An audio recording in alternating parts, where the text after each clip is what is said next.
اعوذ باللہ من الشیطان الرجیم بسم اللہ الرحمن الرحیم سبحان اللہ والحمد للہ ولا الہ الا اللہ واللہ اکبر ولا حول ولا قوة الا باللہ العلی العظیم لا الہ الا اللہ وحدہ لا شریک لہ احدا صمدا لم یلد ولم یولد ولم یکن لہ کفوا احد اللہم صلی علی سیدنا محمد وعلی آل سیدنا محمد وبارک وسلم وصلی علی جمیع الانبیاء والمرسلین۔ السلام علیکم ورحمۃ اللہ وبرکاتہ۔ تفسیر القرآن سورۃ النساء آیت نمبر 92 میں ہم نے دیکھا تھا قتل خطا کے متعلق، پھر اس میں دیت کے متعلق تھا، اور دیت میں ہی ہم نے قتل عمد کی جو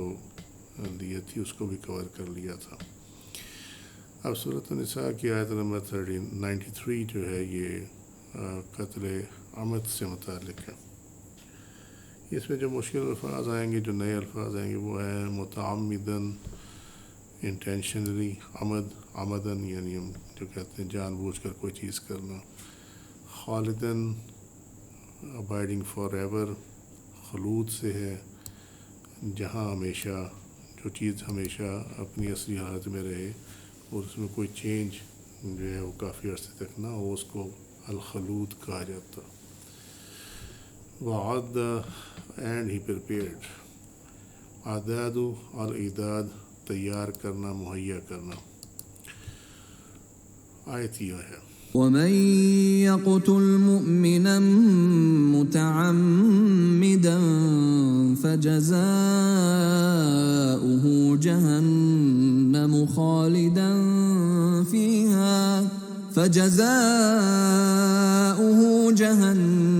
خالدا فيها وغضب الله عليه ولعنه وأعد له عذابا عظيما۔ اس کی شان نزول ابن جریر و ابن منذر نے اکرمہ رحمۃ اللہ سے روایت کیا کہ انصار میں سے ایک آدمی نے مقیس بن ذبابہ کے بھائی کو قتل کر دیا۔ نبی صلی اللہ علیہ وسلم نے اس کو دیت دی تو اس نے قبول کر لی، پھر وہ اپنے بھائی کے قاتل پر کود پڑا اور اس کو قتل کر دیا۔ اسی واقعے کے متعلق ابن جریر نے اور دوسرے علماء نے یہ کہا کہ نبی صلی اللہ علیہ وسلم نے اس کی دیت بنو نجار پر رکھی تھی، پھر حضور صلی اللہ علیہ وسلم نے مقیس اور بنو مہر کے ایک آدمی کو کسی کام کے لیے بھیجا۔ مقیس نے فہری کو اٹھایا کیونکہ وہ سخت آدمی تھا، اس کو زمین پر گرا کر اس کے سر کو 2 پتھروں کے درمیان کچل دیا، پھر یہ اشعار پڑھنے لگا، میں نے فار نامی شخص کو قتل کیا، اس کی دیت کو قلعے والے بنی نجار کے سرداروں پر لازم کیا، کیونکہ وہ دور تھا شعراء کا، فلسفیوں کا۔ نبی صلی اللہ علیہ وسلم کو اس بات کی خبر پہنچی تو آپ نے فرمایا، میں خیال کرتا ہوں کہ اس نے بہت بڑا ظلم کیا، اللہ کی قسم اگر ایسا ہوتا میں اس کو حل میں اور نہ حرم میں، جو حرم سے باہر جگہ یاد و گرم کتاب الحج میں کیا تھا صحیح بخاری میں، کہ وہ جو ایریا حرم سے باہر کا ہے وہ حل کہلاتا ہے، اس کو حل میں اور نہ حرم میں اور نہ صلح میں اور نہ جنگ میں اس کو پناہ دوں گا۔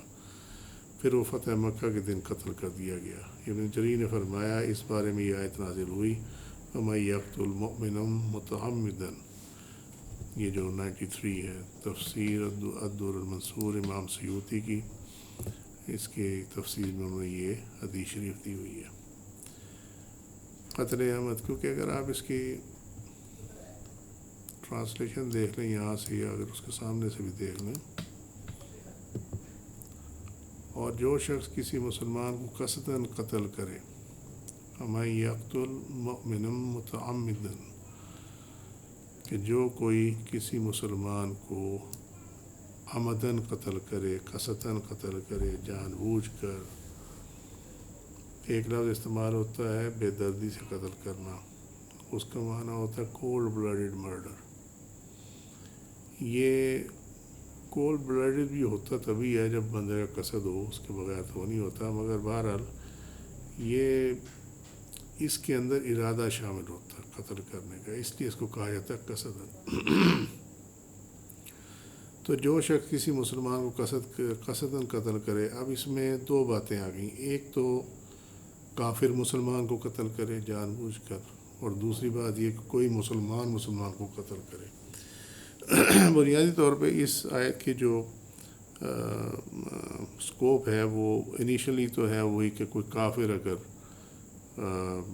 مسلمان کو قصداً قتل کرے، کیونکہ اس میں ایک مسئلہ یہ ہے کہ یہ آگے جو ہے آیت کے اندر فَجَزَاؤُهُ جَهَنَّمُ،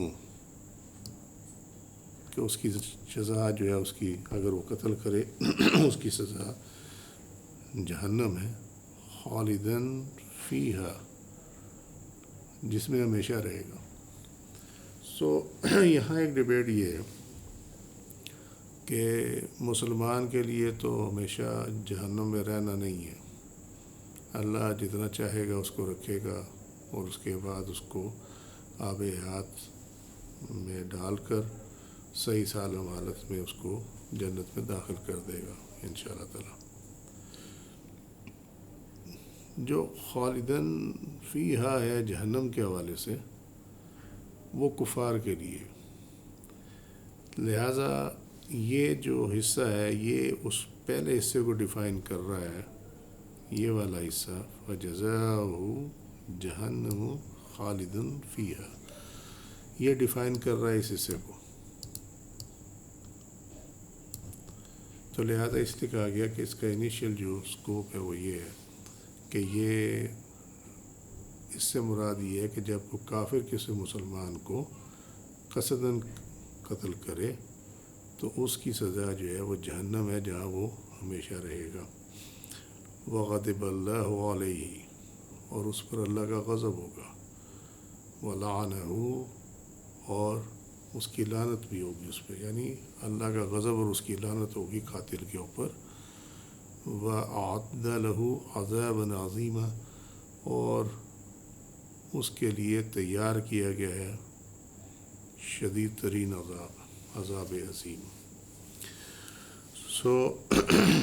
لیکن اسی آیت کو قتل عمد کے حوالے سے بھی دیکھا جاتا ہے، اور قصاص کی جو آیت ہم سورہ البقرہ میں دیکھ چکے ہیں وہ بھی اس کے ساتھ ہی ہے۔ قتل عمد، اب ہم آیت ہیں اس پہ، عمد سے مراد، قتل عمد سے مراد وہ قتل ہے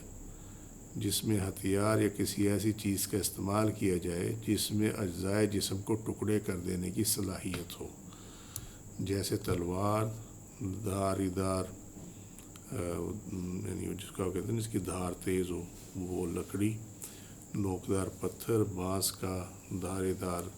حصہ، آگ وغیرہ، یعنی جو جسم کو نقصان پہنچائے اور جس نقصان کے نتیجے میں ڈیتھ ہو سکتی ہے،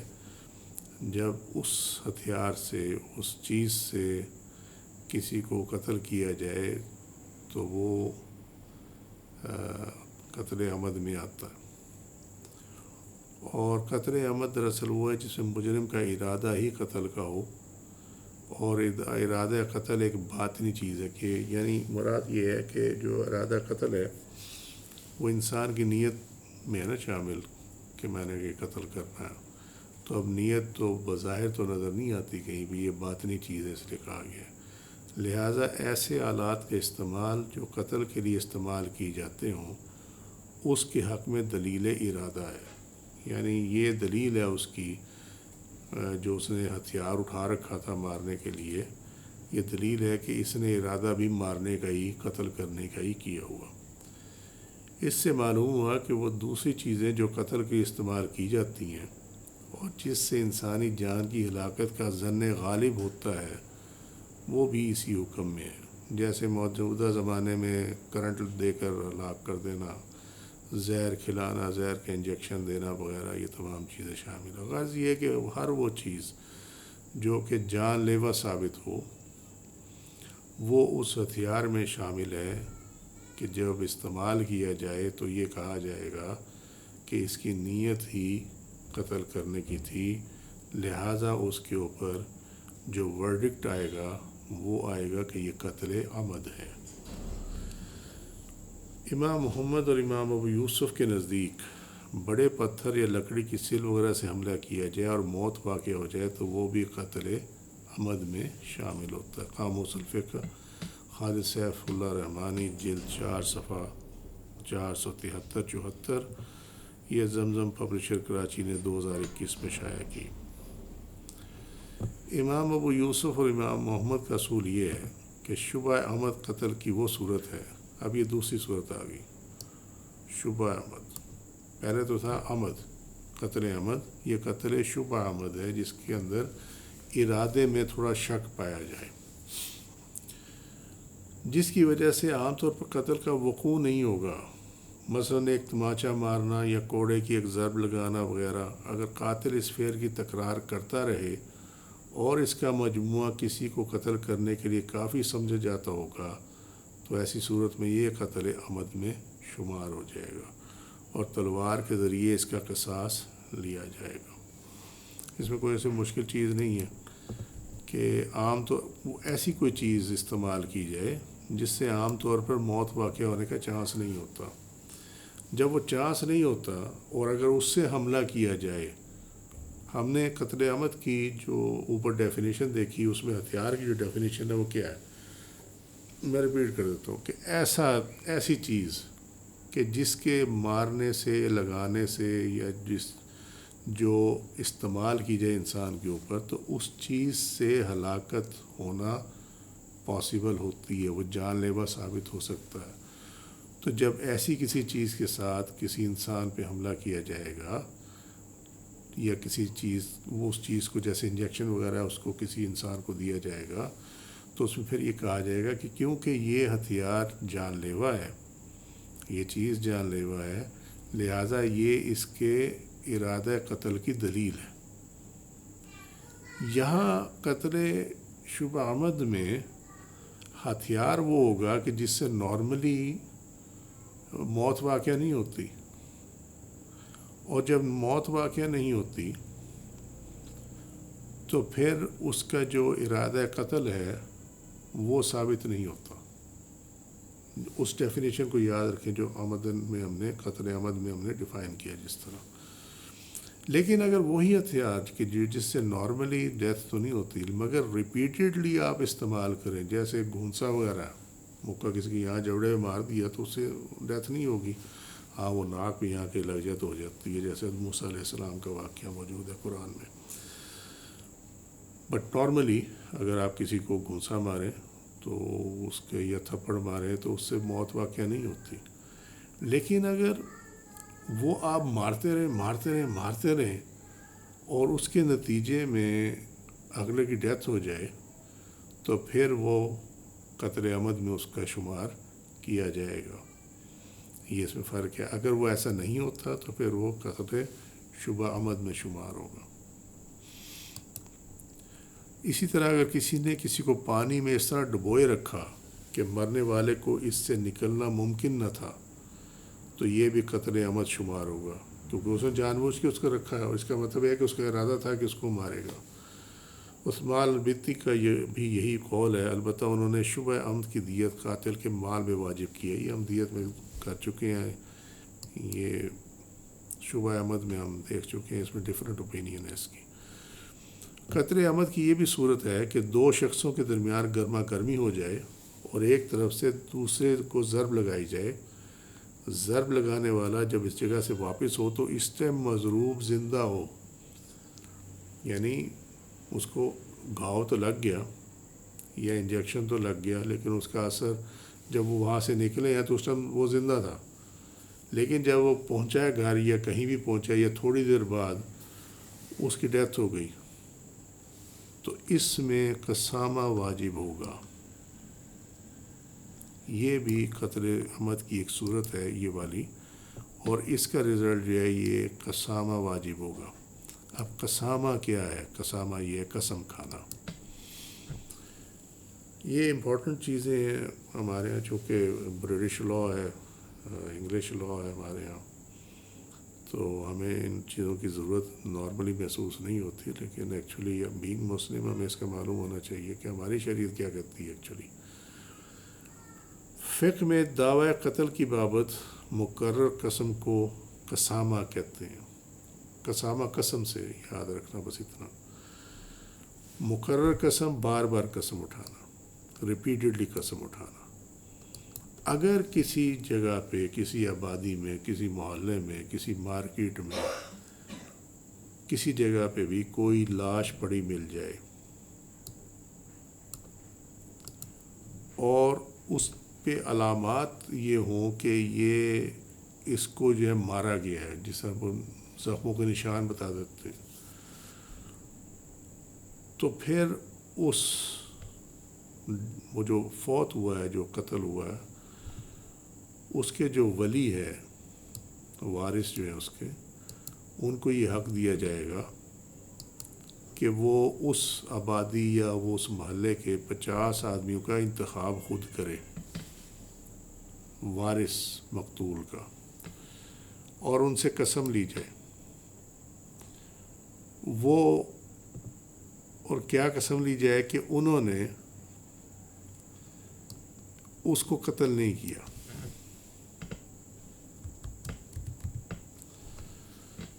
نہ ہی اس سے واقف ہے کہ کس نے اس کو قتل کیا، یہ قسم وہ دیں گے۔ تو اگر مقتول کے اولیاء نے اہل محلہ کے خلاف قتل عمد کا دعویٰ کیا ہے تو اہل محلہ پر اجتماعی طور پر دیت لازم کر دی جائے گی، اور اگر دعویٰ قتل خطا کا ہو تو ان کے عاقلہ رشتہ داروں متعلقین 3 سال کی مدت میں قتل خطا کی دیت ادا کریں گے۔ یہ معاملہ کیا ہے کہ ہم وہیں پہ واپس چلے جاتے ہیں کہ قسم اٹھائیں گے وہ کہ ہم نے نہ اس کو قتل کیا اور نہ ہی ہمیں یہ پتہ ہے کہ کس نے اس کو مارا، ٹھیک ہے۔ اب اس کی قسم جو ہے وہ اس کا اگر اعتبار کر لیا جائے، مان لیا جائے تو فابہا، اگر وہ ولی اس کے نہ مانے، وہ کہیں جی ہمیں تو اعتبار نہیں ہے ان کا، ٹھیک ہے۔ تو یہ ایک پورا پروسیس ہے، اور اس کا اینڈ یہ ہے کہ اگر مقتول کے اولیاء اہل محلہ کے خلاف قتل عمد کا دعویٰ کریں تو اہل محلہ پر اجتماعی طور پر دیت لازم کر دی جائے گی، اور اگر دعویٰ قتل خطا کا ہو تو ان کے عاقلہ رشتہ دار و متعلقین 3 سال کی مدت میں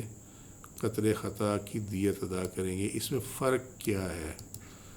اہل محلہ پر اجتماعی طور پر دیت لازم کر دی جائے گی، اور دوسرا یہ ہے کہ اگر دعویٰ قتل خطا کا ہو تو ان کے عاقلہ رشتہ داروں سے 3 سال کی مدت میں قتل خطا کی دیت ادا کریں گے۔ یہ جو اجتماعی طور پر دیت لازم ہوگی یہ قتل عمد میں آئے گی، جو نیچے 3 سال کی مدت میں عاقلہ پر جو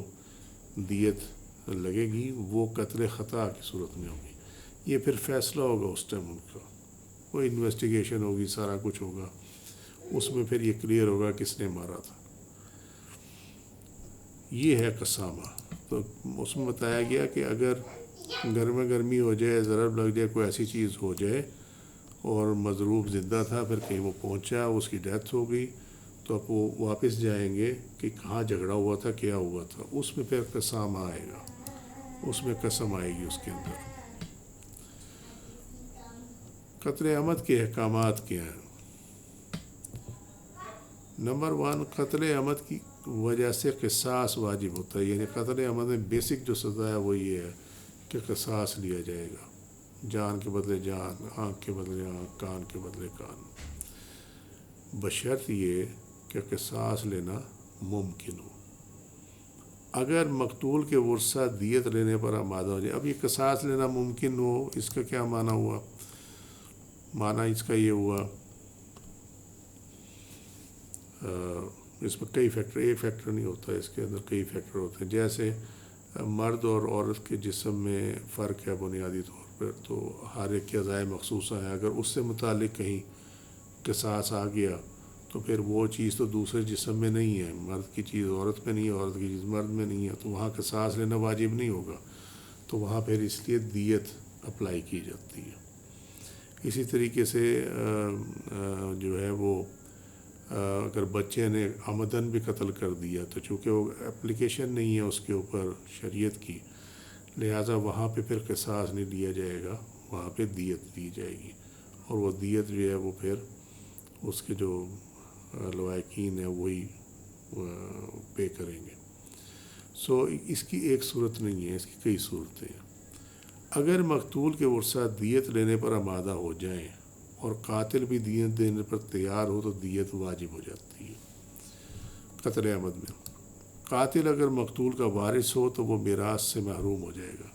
یعنی فرض کریں اگر ایک بیٹے نے باپ کو قتل کر دیا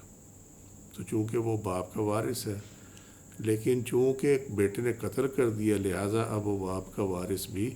نہیں رہے گا، یعنی اس کو جائیداد میں سے حصہ نہیں ملے گا۔ اسی طرح اگر وہ آتا ہے رشتہ داروں میں ذوی ارحام میں آتا ہے اور اس نے ایسے بندے کو قتل کر دیا تو جو بھی جس سٹیج پہ کبھی وہ وارث بنتا ہے اس کی وراثت جو ہے وہ ختم ہو جائے گی، اس کو جائیداد میں سے حصہ نہیں ملے گا۔ قتل عمد کرنے والا شدید گناہ گار ہوگا، یہاں تک کہ اس کو دائمی عذاب جہنم کا بتایا گیا۔ یہ ڈسکس ہم کر چکے ہیں ابھی اوپر، کس صورت میں ہوگا اور کس صورت میں دائمی عذاب نہیں ہوگا۔ قتل عمد پر کفارہ واجب نہیں ہوگا، کیونکہ کفارہ میں ایک پہلو عبادت کا بھی ہے، چونکہ قتل عمد گناہ کبیرہ ہے اس لیے کفارہ اس کے مناسب حال نہیں ہے۔ ایک تو یہ وجہ ہے، یہ ٹھیک ہے یہ وجہ، لیکن ہمارے نزدیک ایک اور بھی وجہ ہے اس کی۔ کفارہ ہے کفر سے، کاف فا را، یہ بیسیکلی وہاں استعمال ہوتا ہے جب اس کا معنی آتا ہے کہ ایک چیز کو ڈھانپ دینا۔ جب کفارہ ادا کر دیا جائے، جیسے ہم نے پہلے بیان کیا تھا اللہ کی رحمت سے کہ دو چیزیں، ایک ہوتی ہے سزا، ایک ہوتا ہے کفارہ۔ سزا تو مل گئی، سزا مل گئی تو جو اس آخرت میں عذاب تھا اس سزا کے حوالے سے اس سے بچ گئے، لیکن ہے کہ کفارہ، اور پہلی بات یہ کہ سزا جو ہے وہ ہے مخلوق کا حق، وہ دے دیا گیا، بات ختم ہوگی۔ اب اللہ کا حق رہ گیا، اللہ کا حق جو ہے وہ کفارہ سے جاتا ہے، جہاں یہ ڈیفائن کر دیا گیا،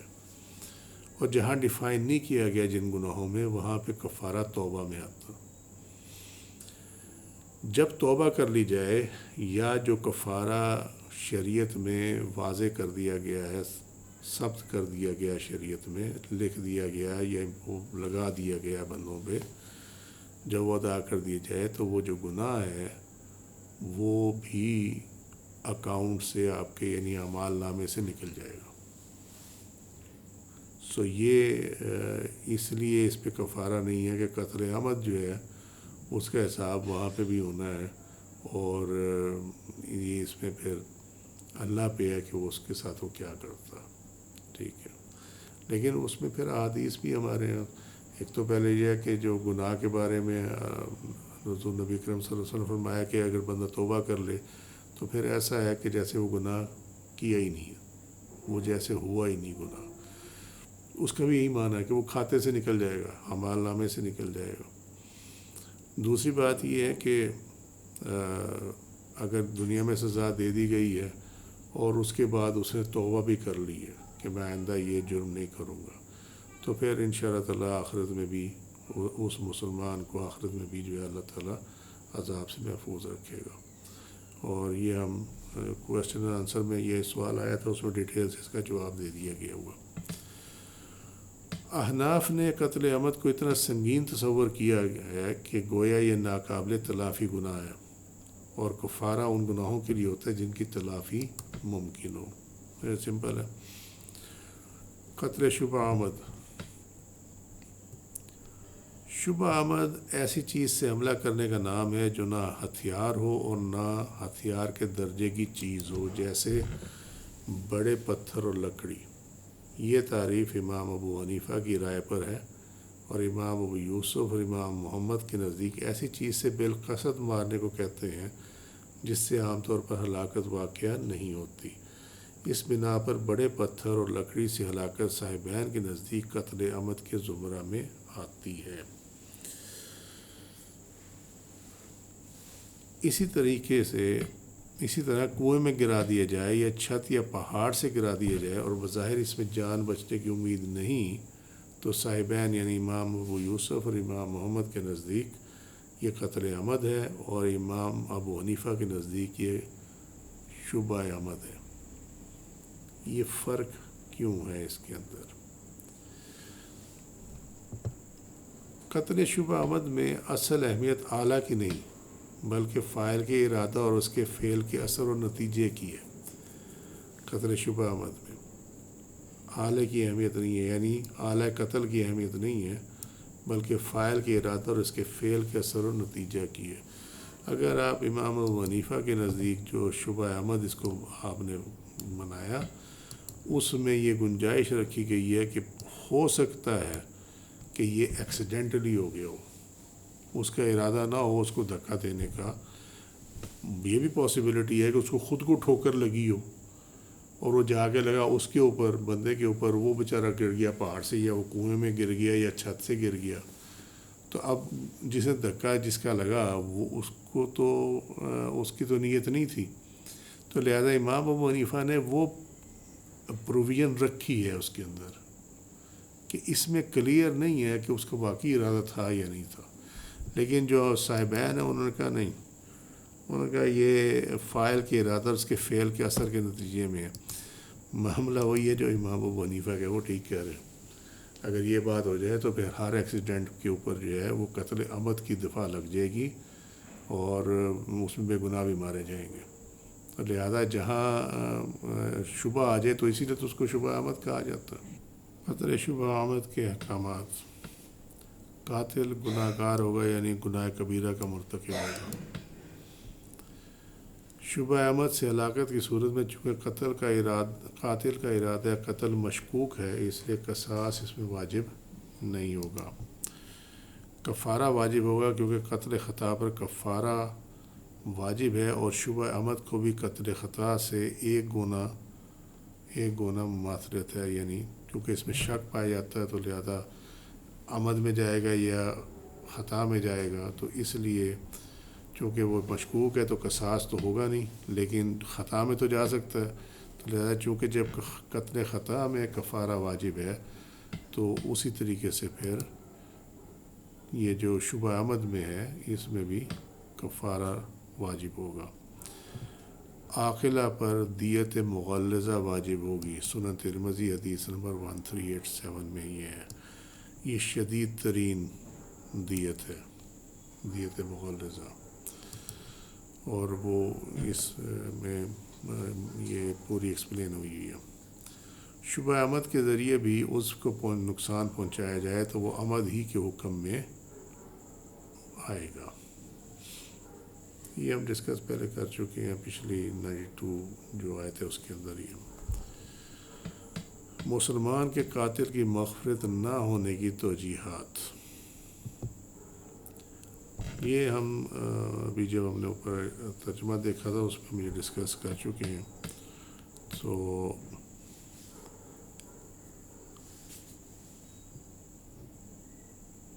اس کے بارے میں روح المعانی میں یہ ہے کہ یہ آیت ایک خاص قاتل کے متعلق نازل ہوئی۔ یہ شخص پہلے مسلمان تھا، پھر اس نے مرتد ہو کر ایک مسلمان کو اس کے مسلمان ہونے کی وجہ سے قتل کر دیا۔ اگر اس آیت میں قاتل سے مراد مسلمان لیا جائے تو آیت کا معنی یہ ہے کہ اس کی سزا جہنم میں خلود ہے، یعنی وہ اس سزا کا مستحق ہے۔ یہ نہیں فرمایا کہ اس کو سزا دی جائے گی، یعنی اگر قاتل مسلمان ہو۔ ہم نے شروع میں ڈسکس کیا تھا کہ دو صورتیں ہیں، یا کافر نے مسلمان کو مارا یا مسلمان نے مسلمان کو مارا۔ تو اگر قاتل مسلمان ہو تو وہی جو بات ہم نے ڈسکس کی تھی کہ اس کی سزا جہنم میں خلود ہے، سزا کا مستحق تو ہے، لیکن اس کو سزا ہمیشہ رہنے کی دی جائے گی یا نہیں، یہ ایک دوسری بات ہے، کیونکہ اللہ کا فرمان یہ بھی ہے کہ شرک سے نیچے تمام گناہ جو ہے وہ اللہ معاف کر دے گا۔ اگر کسی کی ڈیتھ شرک پہ ہوئی ہے تو وہ تو معاف نہیں ہونے والا، لیکن اگر اس سے نیچے جو گناہ ہے وہ اللہ تعالیٰ معاف کر دے، تو یہ شرک سے نیچے ہی آتا ہے یہ گناہ۔ اگر مسلمان قاتل مراد ہو تو خلود سے مراد مجازن مقصد طویل مراد ہے، یعنی وہ لمبے عرصے تک جہنم میں رہے گا، کہ لمبا پیریڈ رہے گا اس کے اندر، مگر ہمیشہ نہیں رہے گا۔ اگر مسلمان قاتل مراد ہو تو اس آیت میں شرط محذوف ہے، یعنی اگر اس کی مغفرت نہ کی گئی تو وہ ہمیشہ جہنم میں رہے گا۔ یہ وہ بات ہے جو ہمیشہ اللہ کی رحمت سے ہم کہتے ہیں کہ اگر اللہ نے معاف نہ کیا تو پھر سزا یہ ہے، یہ وہی چیز ہے۔ اس کو خلف وعید سے تعبیر کرتے ہیں کیونکہ بطور کرم خلف وعید جائز ہے، لیکن یہ بظاہر خلف وعید ہے، حقیقت میں چونکہ یہاں شرط محذوف ہے اس لیے کوئی خلف نہیں ہے. یعنی شرط جو ہے وہ یہ ہے کہ اگر مغفرت نہ کی گئی، یہ شرط ہے، اور وہ آیت میں موجود نہیں ہے، آیت کے ٹیکسٹ میں یہ چیز موجود نہیں ہے. ٹھیک ہے، اس لیے اس کا کوئی خلف بھی نہیں ہے. یہ آیت انشاء تخفیف پر محمول ہے، یعنی خوف دلانے کے لیے کہ تاکہ مسلمان کو قتل کرنے سے باز رہے. اگر کسی مسلمان نے قتل مسلم کو معمولی سمجھ کے کسی مسلمان کو قتل کر دیا تو وہ کافر ہو جائے گا. یہ بہت امپورٹنٹ چیز ہے کہ اگر مسلمان نے کسی دوسرے مسلمان کو مارا اور اس نے کہا مسلمان کو مارا کوئی مسئلہ نہیں ہے، یہ کوئی بڑی چیز نہیں ہے، قتل ہوتا ہے جس طرح کہتے ہیں نا، تو پھر یہ ہوگا کہ جو قاتل ہے وہ مسلمان ہونے کے باوجود کافر ہو جائے گا، وہ دین سے خارج ہو جائے گا، اور جب وہ دین سے خارج ہوگا تو پھر وہ ہمیشہ جہنم میں رہے گا اس آیت کے مطابق. اگر کسی مسلمان نے بغض اور عناد کے غلبے کی وجہ سے قتل مسلم کی حرمت کا انکار کر دیا، یعنی بغض اور دشمنی میں اس نے یہ حکم جو ہے کہ مسلمان کا خون مسلمان پر حرام ہے، اگر اس چیز کو اس نے نگلیکٹ کر دیا یا اس نے اس چیز کو نہیں مانا اور پھر کسی مسلمان کو قتل کر دیا تو وہ کافر ہو جائے گا. یعنی اس صورت میں بھی وہ دین سے نکل جائے گا، پھر ہمیشہ وہ جہنم میں رہے گا. اگر معاذ اللہ کسی مسلمان نے مسلمان کے قتل کرنے کو حلال اور جائز قرار دے کر یا اس حکم کی توہین کرنے کے لیے کسی مسلمان کو قتل کیا تو وہ بھی کافر ہو جائے گا اور اس کی سزا جہنم میں خلود ہے، یعنی وہ جہنم میں ہمیشہ رہے گا. کسی مسلمان نے مسلمان کے قتل کو حلال اور جائز قرار دیا، اس میں کتنے لوگ پھنستے ہیں یہ خود امیجن کر دینا. قتل عمد کی سنگینی.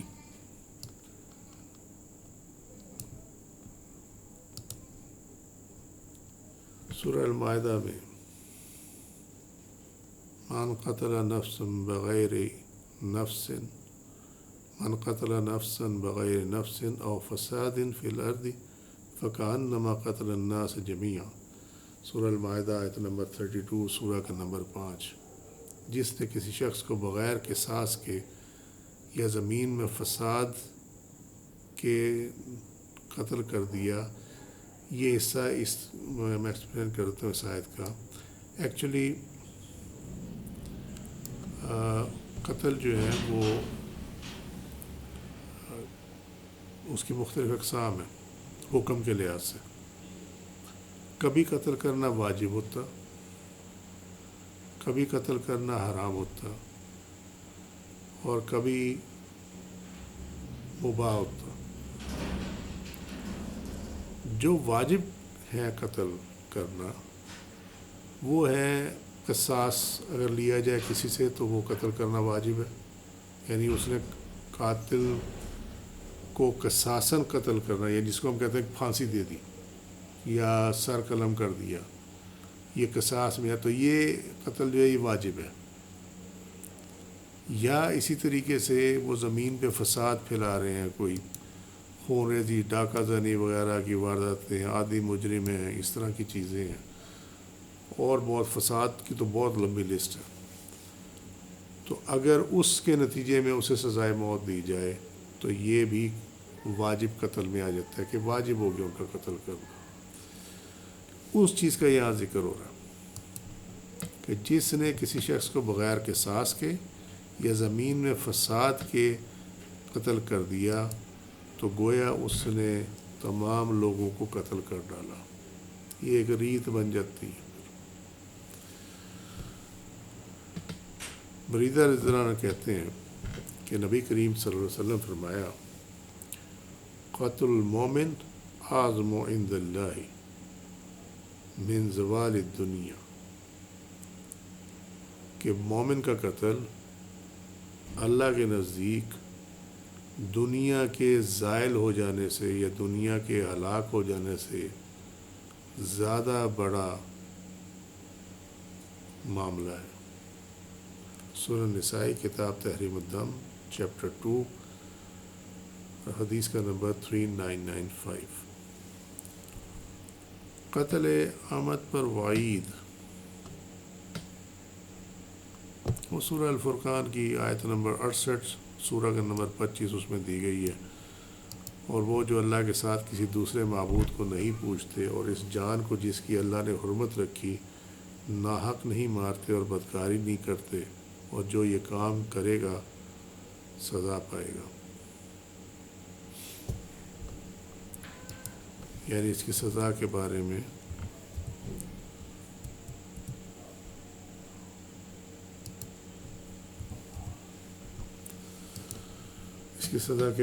یہ آیت نازل ہوئی۔ حضرت ابو سعید خدری رضی اللہ عنہ اور حضرت ابو ہریرہ رضی اللہ عنہ جو ہیں وہ بیان کرتے ہیں کہ نبی کریم صلی اللہ علیہ وسلم نے فرمایا لو ان اہل السماء واہل الارض اشترکوا فی دم مؤمن، کہ اگر تمام اہل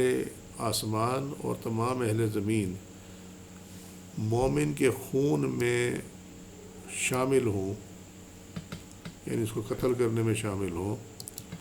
لَأَكَّبَهُمُ اللَّهُ فِي النَّارِ، تو اللہ تعالیٰ ان سب کو جو ہے وہ اوندے منہ جہنم میں ڈال دے گا،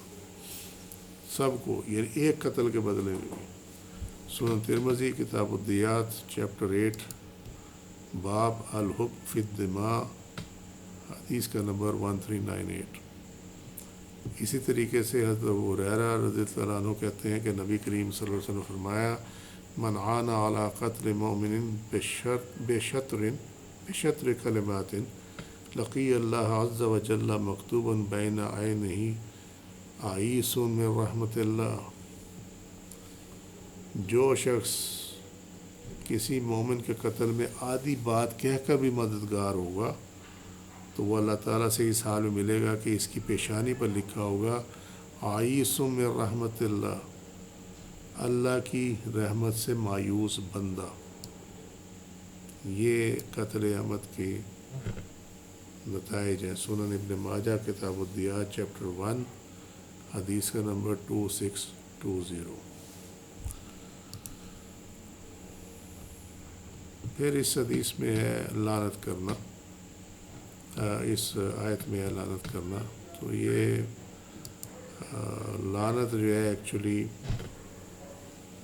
اللہ کی رحمت سے دور ہی ہوتی ہے، اس کا معنی یہ ہوتا۔ تو اس لیے یہ کہا گیا ہے کہ یہ بہت سخت چیز ہے، اور بائی نیم کسی پہ لعنت نہیں کرنی چاہیے، اس کے بارے میں حکم یہ ہے۔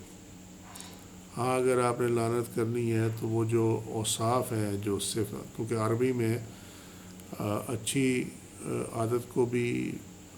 صفت کہتے ہیں اور بری عادت کو بھی صفت کہتے ہیں، تو اگر اس میں جو بری صفات ہیں اس کے حساب سے لعنت بھیجی جائے، جیسے اللہ تعالیٰ نے لعنت بھیجی کاذبین پر، ٹھیک ہے، ظالمین پر، تو یہ ظلم کرنا اور کذب یعنی جھوٹ بولنا یہ نیگیٹو صفات ہیں، بری صفات ہیں۔ تو صفات کے حساب سے اگر آپ لعنت بھیجیں تو وہ تو ٹھیک ہے، وگرنہ مسلمان کا نام لے کر